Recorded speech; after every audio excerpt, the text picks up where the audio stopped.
有一寡学生是去波兰、西班牙接去这寡欧洲国家读起科，返来台湾就会当做医生，因希望号做泡泡医生。不过民间团体就质疑讲，因无亲像台湾本土的起科医师，有经过严格实习甲训练，才会当去考医生执照。这对本土的学生唔那无公平，嘛去影响到民众就医的权益。所以讲，民间团体就建议政府应该开放给民众伫咧网络顶就当查到医生的学历。牙医学历公开透明，牙医学历公开透明，民众看牙安全安心，民众看牙安全安心。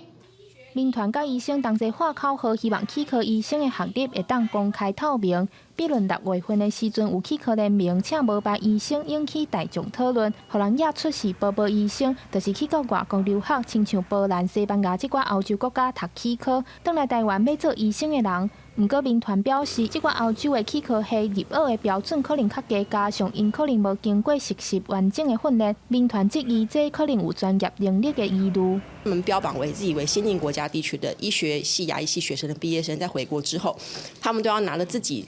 在那一边的学历学程到台湾的考试院的考选部，用105、106年学历才能原则去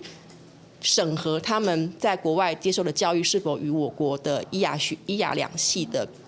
教育的程度是相等的。另外，协会也表示，虽然因即马需要先通过学历采人原则的审核，但是111年前的留学生返来台湾要摕起科医生的证照，无需要像台湾的学生经过学历的侦测，才会使考国家考试。协会认为这是真严重的漏洞。其实我们没有办法去严格去查核说，到底在国外这些医学院或是牙医学院，他们的教育的水准是多少？但是他们就是在临床的品质，其实我们也不知道。有学者表示，台湾目前并无强制规定病院诊所爱公开医生的学历，敢会当查到医生职业的单位。学者建议政府未来台湾通比照英国、新加坡等国的做法，互民众咧网络就通查到医事人员的学历，互台湾的民众咧看医生的时阵通较安心。记者张家嘅曾俊佑台北报道。